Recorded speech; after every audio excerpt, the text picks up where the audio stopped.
Continuing coverage on the opioid epidemic with some encouraging news. New numbers show a drop in overdose deaths here in Riverside County, part of a larger trend seen across the country. News Channel 3's Luis Avila in studio with a closer look at those numbers. It sounds like good news. Karen and John, just take a look at the numbers behind me here. According to the CDC, last year saw a 27% drop in deaths compared to 2023. Riverside County seeing a similar trend. It's a strong sign for public health interventions making a difference, but experts say while the numbers are promising, it's no time to let up.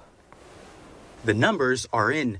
Recent data shows progress being made in reducing overdose deaths. Executive Director of the Hazelden Betty Ford Foundation, Dr. Teresa Jackson, says it's a trend they're seeing here at home. The decrease in overdose deaths from 2023 to 2024, which is great. The majority of those are from fentanyl. According to the Riverside County Overdose Data to Action, 2024 saw 652 deaths, down from nearly 900 the year prior. Experts crediting increased availability in Narcan, expanded access to treatment centers, and greater focus on harm reduction strategies. Also better access to treatment for medications like methadone and buprenorphine, which is the medicine in Suboxone. But the challenge now is making sure the numbers keep falling. So although our overall numbers go down, our young Americans are very vulnerable.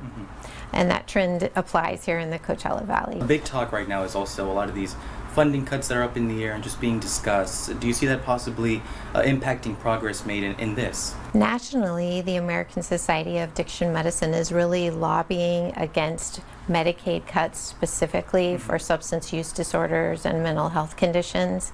And we'll just see. And Dr. Jackson says keeping overdose deaths down will take continued outreach, resources, and compassion, something that guides her work each and every day. As a doctor, I got sober as a doctor, and I really wanted to work in the field after that and help other people. There's always hope. If you're struggling, don't hesitate to reach out.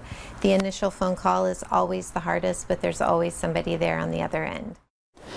And the CDC says despite the drop in deaths, overdose remains the leading cause of death for Americans aged 18 to 44. For a list of resources, head over to our website, kesq.com. Live in studio, Luis Avila, News Channel 3.